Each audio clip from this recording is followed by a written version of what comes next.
সাত রাজার ধন এক মানিক, সেই মানিক চাই। রাজকুমার পাহাড় জঙ্গল পার হয়ে রাক্ষসের দেশে এসে পৌঁছল। মানিক খুঁজে খুঁজে রাজকুমার ক্লান্ত হয়ে পড়েছে, কিন্তু তবু জেদ ছাড়ছে না। মানিক চাই, তার যে করেই হোক মানিক চাই চাই। রাক্ষসের দেশে ঢুকবার আগেই নদীর ধারে গাছতলায় বসে বিশ্রাম করল। তারপর নদীতে নেমে আঁচলা ভরে জল খেয়ে তেষ্টা মেটালো রাজকুমার। ঘোড়ার কাছে ফিরে এসে তাকেও কচি ডালপালা খেতে দিল। রাজকুমার তখন গাছপালায় শুয়ে বিশ্রাম করতে লাগল। কখন যে ঘুমিয়ে পড়ল সে নিজেই বুঝতে পারল না। ঘুম ভাঙল হালুম হালুম শব্দে। জেগে চোখ মেলে দেখে সামনে এক বিকট আকারের রাক্ষস জুলজুল করে তার দিকে তাকিয়ে আছে। রাজকুমারকে জাগতে দেখে রাক্ষস বলল, ওঠো ওঠো, এবারে তোমার পালা, উঠে বসো। রাজকুমার চমকে উঠে তাকিয়ে দেখে পাশে গাছতলায় ঘোড়াটা নেই, কেবল সেখানে পড়ে রয়েছে মাত্র কয়েকটা হাড়। রাজকুমার বুঝল ঘোড়াটাকে আগেই খেয়ে ফেলেছে, এবার রাক্ষস তাকে খেতে চায়। ভয় পেল না রাজকুমার। ভয় থাকলে কি আর সাত রাজার ধন মানিক খুঁজে বের করা যায়? রাজকুমার বলল, খাবেই যখন, তখন ঘুমিয়েছিলাম, খেলে না কেন? ঘুমিয়ে থাকা মানুষ খাওয়া বারণ, ঘুম থেকে জাগিয়ে মানুষকে খেতে হয়, এই আমাদের নিয়ম। রাজকুমার বলল, রাক্ষসের আবার নিয়ম? ভূতের মুখে রাম নাম। রাক্ষস বলল, কি বললে? কার নাম যেন? কেন, রাম নামটা শোনোনি মনে হচ্ছে? তোমাদের রাজা দশাননকে মেরেছিল যে, সেই রামচন্দ্র। রাক্ষস বলল, মনে হচ্ছে নামটা শোনা। তুমি তাকে চেনো নাকি? চিনব না কেন, আমিও মানুষ, রামচন্দ্রও মানুষ। রাক্ষসদের রাজা রাবণকে রামচন্দ্র মেরেছিলেন। আমিও বাগে পেলে এই রাক্ষসের দেশের রাক্ষসগুলোকে মেরে শেষ করব। কি করে মারবে? রাক্ষস তো অমর, তুমি জানো না? জানবো না কেন? রাক্ষসদের প্রাণভোমরা থাকে 12 হাত কাকুরের 13 হাত বিচির ভেতরে। আমি সেই বিচি ভেঙে প্রাণভোমরা বার করে নিয়ে এসেছি। এবার গায়ের সঙ্গে পিষে সেই ভোমরা মারব। আর তোমরা গেলাম রে গেলাম রে করে ধর মুন্ডু আলাদা হয়ে চিৎকার করতে করতে মরবে। বাপ রে বলেই ব্যাটা রাক্ষস লম্বা ছুট। রাজকুমার কাণ্ড দেখে হেসে উঠল, কিন্তু ঘোড়াটার কথা মনে হতেই মনটা দমে গেল। এবার ঘুরবে কি করে? রাক্ষসের দেশ থেকে এই অঘোর জঙ্গল পার হয়ে যেতে হলে ঘোড়া ছাড়া তো উপায় নেই। কি হবে তাহলে? রাজকুমার মনে মনে বলল, ভালোই হলো, ঘোড়া যখন নেই তখন আর ফিরে যাবার দরকারই বা কি? রাক্ষসের দেশে সাত রাজার ধন মানিক খুঁজে দেখি, পেলে এখানে থেকেই রাজত্ব করব রাক্ষসদের নিয়ে। রাজকুমার ধীরে ধীরে রাক্ষসদের দেশে ঢুকে পড়ল। চারদিকে বিশাল বিশাল প্রাসাদ, সবই মানুষের দেশের মতো। কেবল মানুষের বদলে দেশের লোকজন হলো রাক্ষস। সেগুলো আবার মানুষ পেলেই ধরে ধরে খায়। রাজপুত্র হাঁটতে হাঁটতে একটা বাড়িতে ঢুকে পড়ল। ঢুকে দেখে কোথাও কেউ নেই, গোটা বাড়িটা ফাঁকা। আর একটা বাড়িতে ঢুকলো, সেখানেও সেই একই অবস্থা। অবাক হয়ে রাজকুমার বাড়ি থেকে বেরিয়ে একটা দিঘির পাড়ে গিয়ে বসল। দিঘির টলটলে জলে মাছেদের ছুটোছুটি। রাজকুমার ঘাটের সিঁড়িতে পা রেখে হাত বাড়িয়ে একটা মাছ ধরল। অমনি মাছটা বলে উঠল, রাজকুমার, আমাকে মেরো না, আমি তোমার উপকার করব। রাজকুমার বলল, তুমি কি করে আমার উপকার করবে? তুমি তো ছোট্ট এতটুকুন একটা মাছ। মাছটা বলল, ছোটর মস্ত ক্ষমতা থাকে কুমার, ছোটর উপকারও বিপদের সময় কাজে দেয়। রাজকুমার বলল, আমি রাক্ষসের দেশে এসে পড়েছি।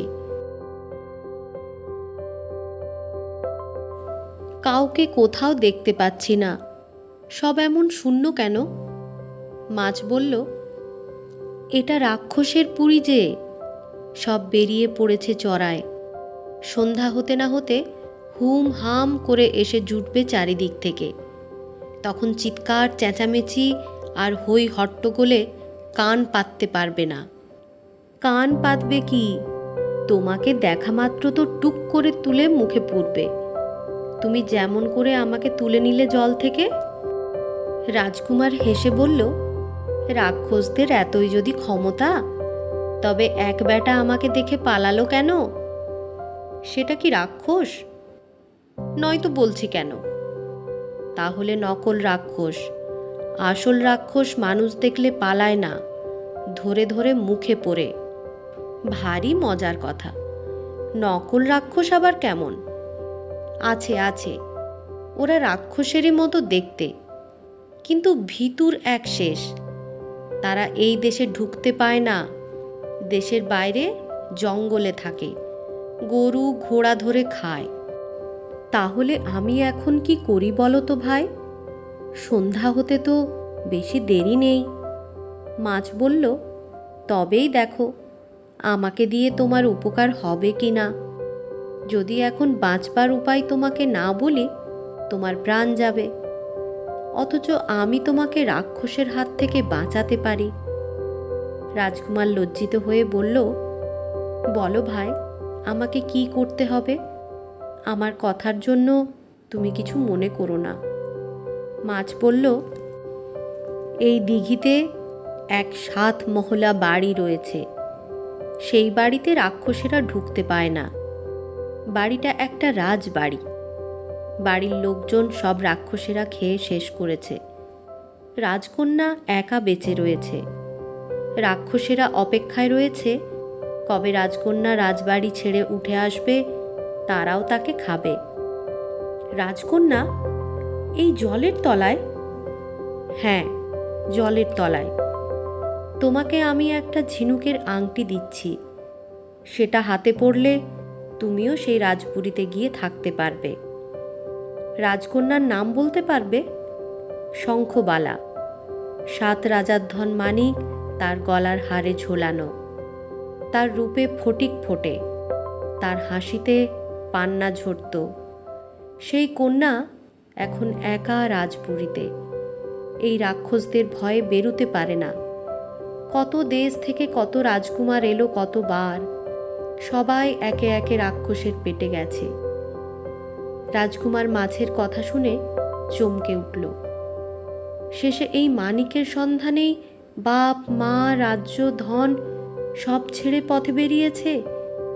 রাজকুমার মাছকে বলল, আমি রাজপুরীতে যাব, আমাকে তুমি আংটি দাও। এই বলে রাজকুমার মাছটাকে জলে ফেলে দিল। একটু পরেই রাজকুমার দেখতে পেল একটা শাঁখের আংটি সিঁড়ির ওপর ভেসে এলো। আংটিটা নিয়ে হাতে পড়ল রাজকুমার। তারপর এক পা করে সিঁড়ি ভেঙে জলে নামতে লাগলো। ক্রমে ক্রমে রাজকুমার জলের মধ্যে তলিয়ে গেল। আশ্চর্য, জলের তলায় স্পষ্ট দিনের আলোর মতো দেখতে পাচ্ছে সব কিছু। নিঃশ্বাস নিতেও কষ্ট হচ্ছে না। আরও খানিকটা নামতেই রাজকুমার অবাক হয়ে দেখল বিশাল এক শ্বেত পাথরের প্রাসাদ। অনেকক্ষণ তাকিয়ে থেকেও সেই প্রাসাদের কোনো বারান্দায়, দরজায় বা জানালায় কাউকে দেখতে পেল না রাজকুমার।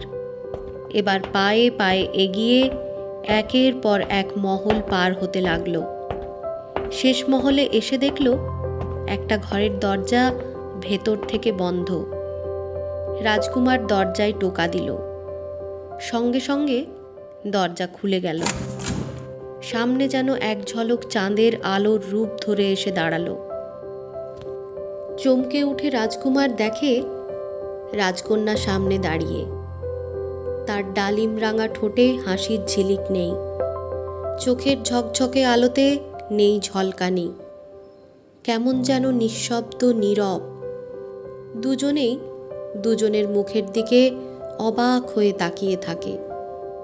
রাজকুমার তাকায় রাজকন্যার গলার হারের দিকে, 7 রাজার ধন মানিকের সন্ধানে, কিন্তু সেখানে কিছুই দেখতে পায় না। মুহূর্তের মধ্যে ভাবে, তবে কি ছোট মাছ জানে না সেই মানিক রাজকন্যা হারিয়ে ফেলেছে, বা কেউ তার কাছ থেকে চুরি করে নিয়ে গেছে কিনা? প্রথমে রাজকুমারী কথা বলে, রাজকন্যা, আমি এসেছি। ছোট্ট মাছের দেওয়া শাঁখের আংটি আমার হাতে, আর ভয় নেই। আমরা নিরাপদে এখান থেকে বেরিয়ে যেতে পারব। কথাটা শুনে রাজকন্যা বুক খালি করে দীর্ঘ নিঃশ্বাস ফেলল। পরে বলল, এসো, ভেতরে এসো। দুজনে গিয়ে সোনার পালঙ্কে বসল। রাজকন্যা জিজ্ঞাসা করল, তুমি কোন দেশের রাজকুমার? রাজকুমার নিজের পরিচয় দিল। পরে রাজকন্যা আবার জিজ্ঞাসা করল, কিন্তু কুমার, আমার তো যাবার উপায় নেই। ওপরে গেলে আমি বাঁচব না। কেন? বিস্মিত হয়ে জিজ্ঞাসা করে রাজকুমার। আমার গলার 7 রাজার ধন মানিক হারিয়ে গেছে। আমার বাবা ওটা আমাকে দিয়েছিলেন। সেই মানিক সঙ্গে না নিয়ে এই পুরীর বাইরে গেলেই আমার মরণ। রাজকুমার চমকে ওঠে কথাটা শুনে। তাই তো, যা মনে জেগেছিল সেটাই সত্যি হলো। রাজকুমার বলল, গলা থেকে হারাবে আর কোথায়?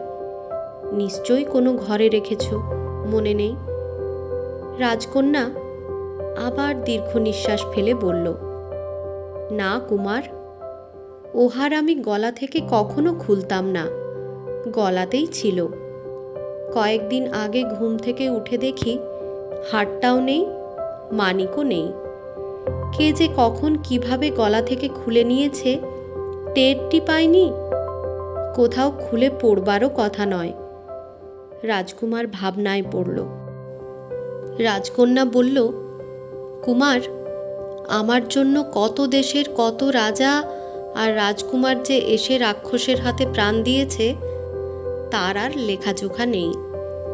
এই অভিশপ্ত পুরী থেকে বেরিয়ে গিয়ে বাইরের আলো দেখা হয়তো আমার কপালে নেই, নইলে এমন হবে কেন? রাজকুমার বলল, কন্যা, তুমি ভেবো না। এ পর্যন্ত যখন এসে পড়েছি তখন একটা বিহিত আমি নিশ্চয়ই করব। চলো, এবারে তোমাদের এই মর্মর প্রাসাদ ঘুরে দেখি। অনেকক্ষণ দুজনে ঘুরে ঘুরে 7 মহলা প্রাসাদের ঘরে ঘরে ঘুরে বেড়ালো। ঘুরতে ঘুরতে দুজনেরই খিদে পেয়ে গেল। রাজকুমার বলল, তোমার খাওয়া দাওয়া কিভাবে হয় কন্যা? এতক্ষণ পরে রাজকন্যার ঠোঁটে এক চিলতে হাসির ঝিলিক দেখা গেল। সে বলল, দেখবে এসো, খাবার ঘরে চলো। দুজনে মিলে খাবার ঘরে গিয়ে বসল। সব বাসনের উপর, কিছু সোনার বাসন, থরে থরে সাজানো। দুজনে দুটি আসনে বসল, থালা গ্লাস সামনে সাজিয়ে নিয়ে। তারপর বাটি নিতে নিতে রাজকন্যা কুমারকে বলল, এই নাও, তোমার 6টা বাটি, আমার 6টা বাটি। এবারে যা খেতে ইচ্ছে করে আসনে সোজা হয়ে বসে চোখ বুজে মনে মনে বলো। রাজকুমার অবাক হয়ে চোখ বন্ধ করে নানান প্রিয় খাবারের নাম করল। তারপর চোখ মেলে তাকিয়ে দেখে তো অবাক। থালায় গোছানো মিহি চালের ঘি ভাত, বাটিতে বাটিতে নানান ব্যঞ্জন, পায়েস, মিঠাই। রাজকন্যার বাটিতেও তেমনি। অবাক রাজকুমার জিজ্ঞাসা করে, এমন কি করে হলো কন্যা? রাজকন্যা হেসে বলে, এই আসনগুলোরই গুণ, বাবার গুরুদেবের দেওয়া। আসনে বসে যা খেতে চাওয়া যায় সঙ্গে সঙ্গে পাওয়া যায়। রাজকুমার বলল, যাবার সময় আসনগুলো নিয়ে যাবে কিন্তু সঙ্গে করে।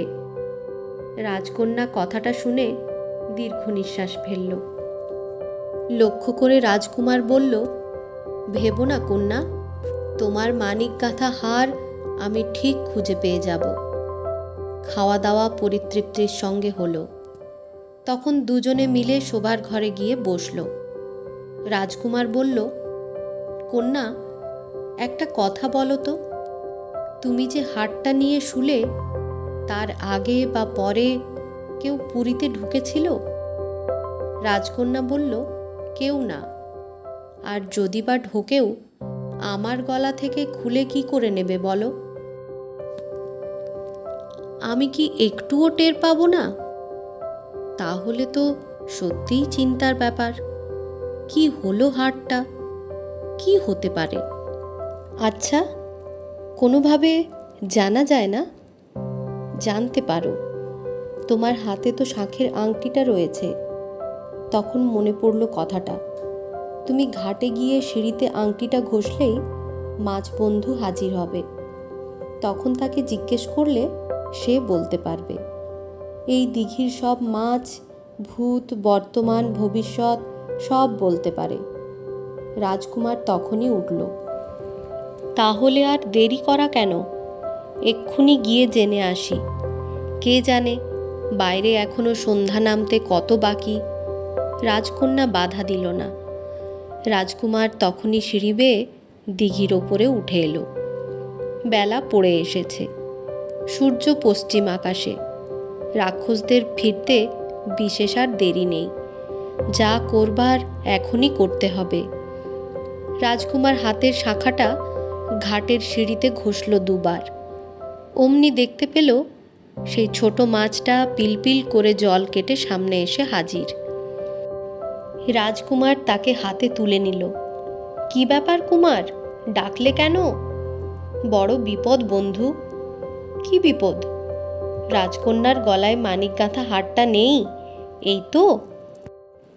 হ্যাঁ, ঠিক বলেছ। সেটার জন্য ভেবো না। মানিক কোনো চোরে নিয়ে যায়নি। রাজকন্যাই ঘুমের ঘোরে খুলে তার ফুলদানির ভেতরে রেখে দিয়েছে। রাজকন্যার ঘরে গেলেই পেয়ে যাবে। রাজকুমার যেন প্রাণ ফিরে পেল। এমনইভাবে বলল, বাঁচালে বন্ধু।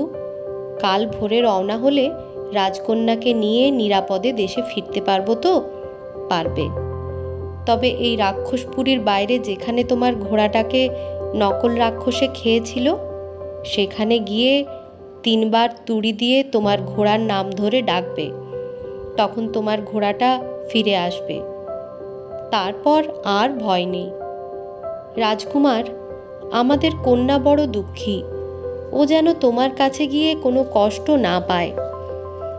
ত্রিসংসারে তার আপনার বলতে কেউ নেই। রাজকুমার বলল, বন্ধু, তোমার উপকারের কথা, তোমার উপদেশ আমার মনে থাকবে। এখন যাই। রাজকন্যা ভাবতে থাকবে আমার জন্য। কাল যাবার আগে এসো। রাজকুমার ফিরে এসে রাজকন্যার হাতে মানিক গাঁথা হারটা দিল। রাজকন্যা আনন্দে সেটাকে বুকের সঙ্গে চেপে ধরে বলল, কুমার, এবার মনে হচ্ছে আমার জীবনের অভিশাপ কাটল। তোমার সঙ্গে আমি তোমার দেশে যেতে পারবো। নিশ্চয়ই পারবে কন্যা, নিশ্চয়ই পারবে, বলে কুমার রাজকন্যাকে বুকে জড়িয়ে ধরল।